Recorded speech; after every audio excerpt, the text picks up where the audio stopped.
5, 4, 3, 2, 1.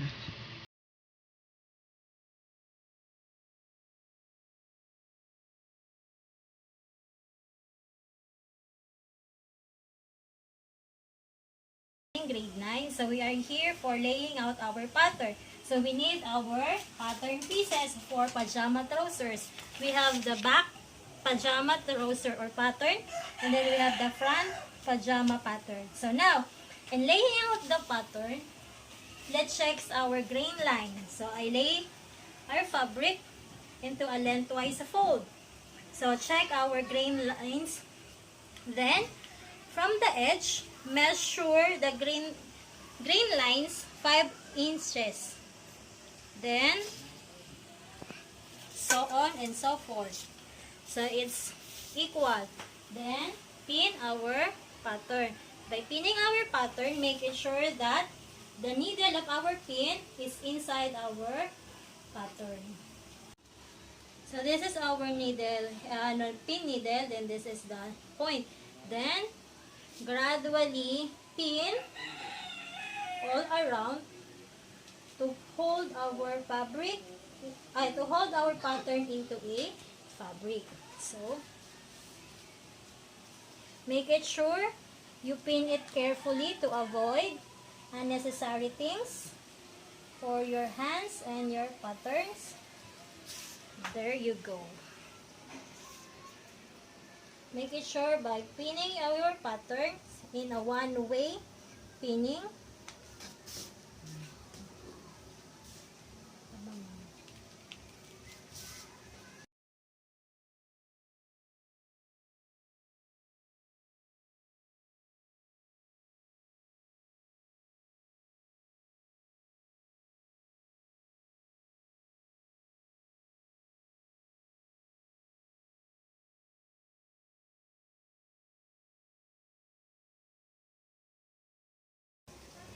So, there you go. We have our layout front pajama trouser. Next, we need to lay out our back pajama trousers. So, let's go to the other one or for the center fold. I need to adjust my patterns. So, make ayos-ayos. Yan. For you to, yes, and then follow also the grain lines from the center fold. So we measure from the center fold to our grain line is 5 inches. So 5 inches until we reach the other side. So it's not equal. Should be 5 inches. Then, okay, then after checking the grain lines, it's time for us to pin our pattern. So, pin like that. Same as what we do on the other part.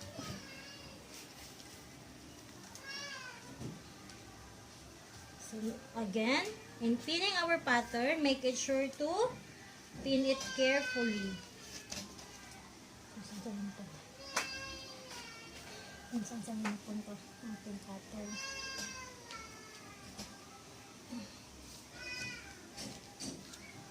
So again, I need to adjust my pattern to pin with waistline.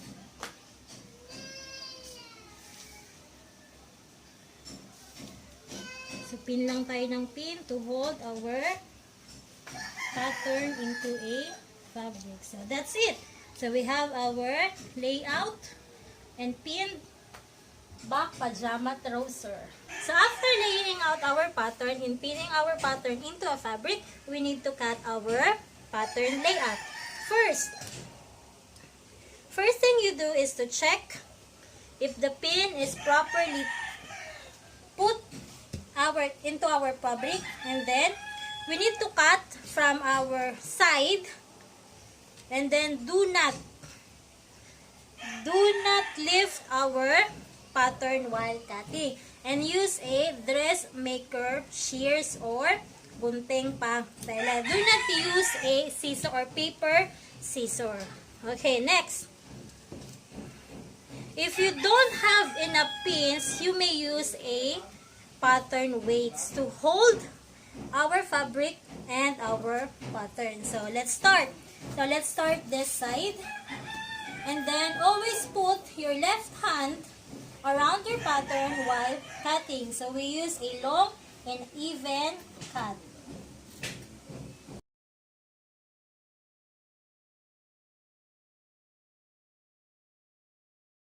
So let's start cutting, but do not lift our fabric. So like that.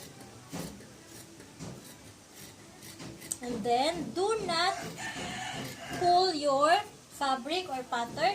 Make it sure you can turn around on a table while cutting to avoid the unnecessary cuts on your fabric. Always like that.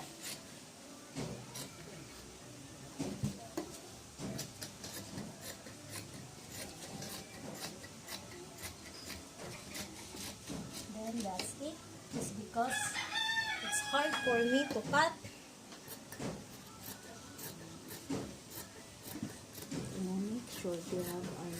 And make sure you have enough space in cutting your fabric together with your pattern.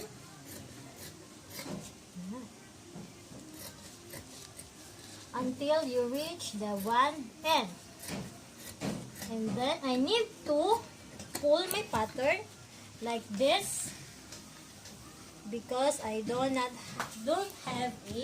enough. Okay. Then check. Then continue cutting your fabric. Like that.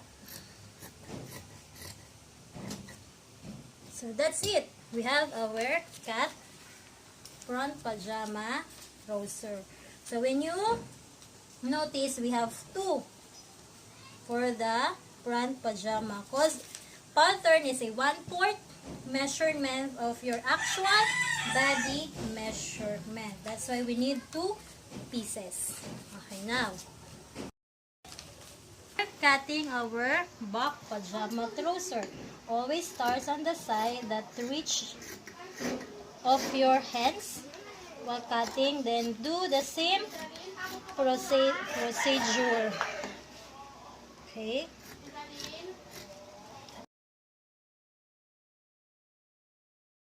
Okay, again, cut an even long cut using our shears. Make it sure your other hand is on the side.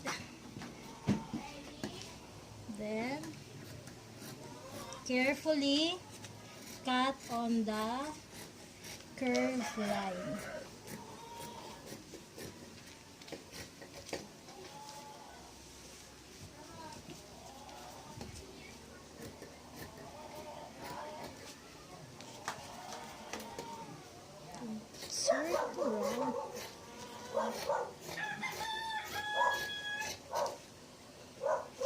Pag-isa.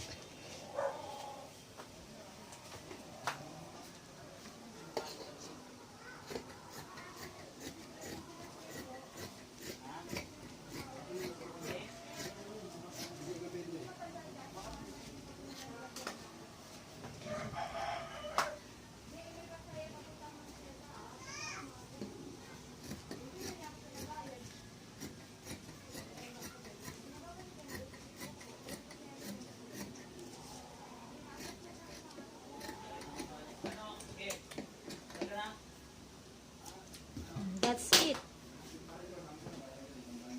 So we have the back pajama trouser, our front pajama trouser. So after cutting, we need to transfer these markings as our guide while assembling our pajama trouser.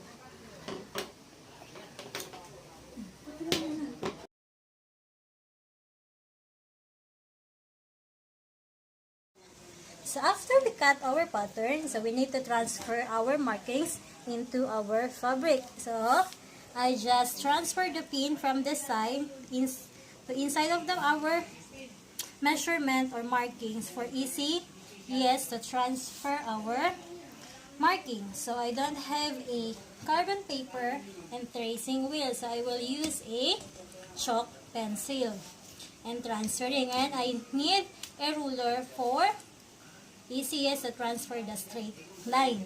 And then for the curved lines, or such as the throats, you need a scissor to cut or to clip for the accurately transferring of our marking. So we need to start this area. Okay. So I have here a extra pattern paper or Manila paper for the mess of our transferring the marking. So we need to fold like this, put our ruler, then put like that, then make a line.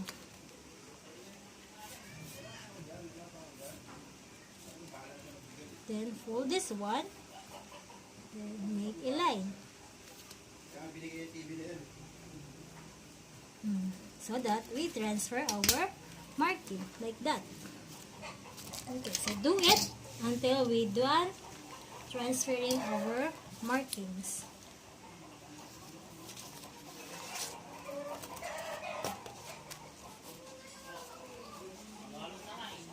So careful and transferring the markings.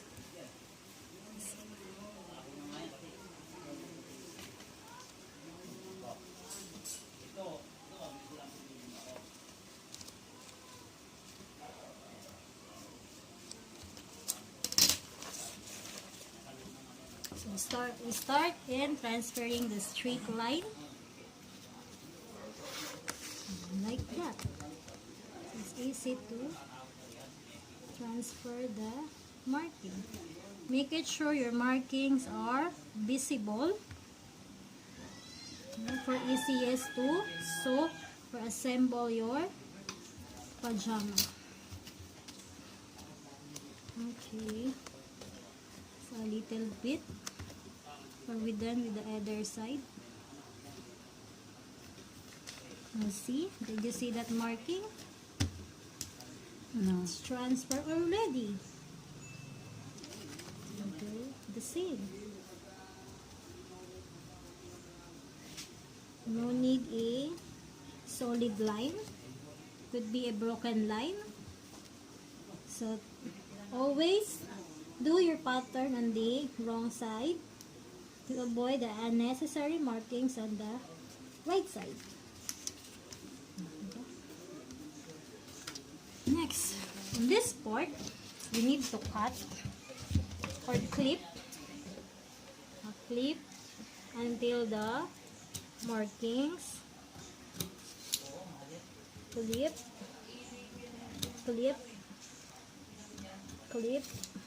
then clip until this one. Then if you clip that, you need to fold according to the markings. Then use a ruler,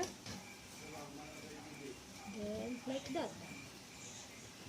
Then on the other side, same as on the other side, like that. It's easy to transfer a marking.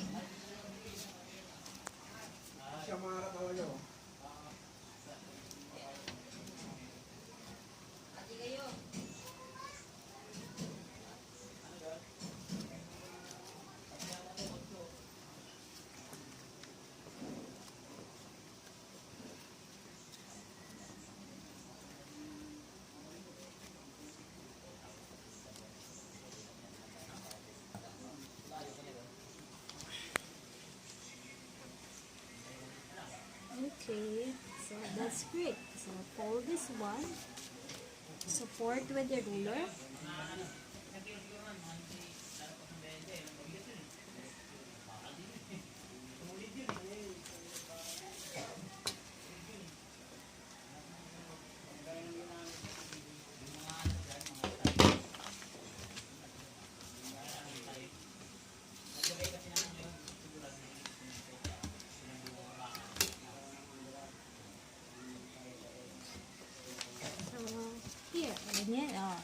just transferring the markings. Follow the 8 lines.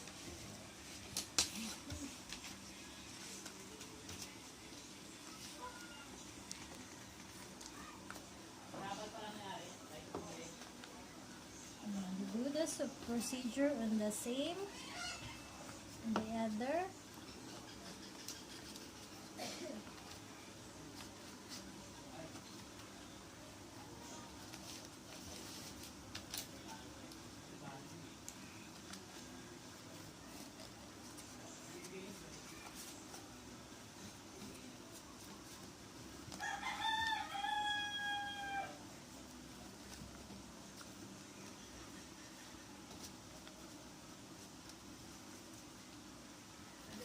And that's it. So, we transfer the markings already. Then, we need to remove our pins. Pakita mo uli. Pag natanggal mo yan. Ayan. So, pins. Remove our pins. Put on the other side. Then, so look. That is the marking. So, are we done transferring the markings? So, now we have the back pajama trouser. Our back pajama trouser is ready for assembling. So, do the same procedure on the front pajama trouser. So, we need to set aside this one.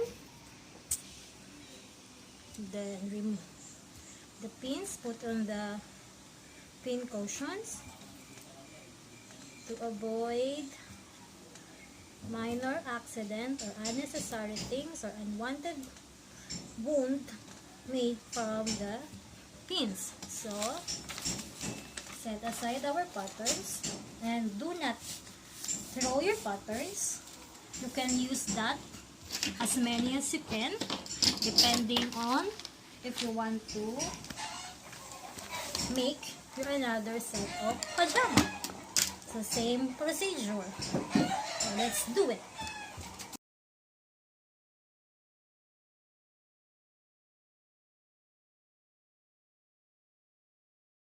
Finish transferring of our markings into our fabric. So, we have this other side and then the other side until the end one. So, this is our wrong side. This is our right side. No more markings or unnecessary markings on our right sides. So this is the back pajama. This is the front pajama trouser. And the markings all over. Yeah. And then on the other side also as our guide while assembling our pajama. This is the wrong side and this is the right side. No more unnecessary markings because all the stitches will be made is on the wrong side, so that on the right side has a smooth and beautiful stitching. Okay, that's it. And then after this one we need to assemble our pajama trouser. So we need a garter. Then that's it. Thank you.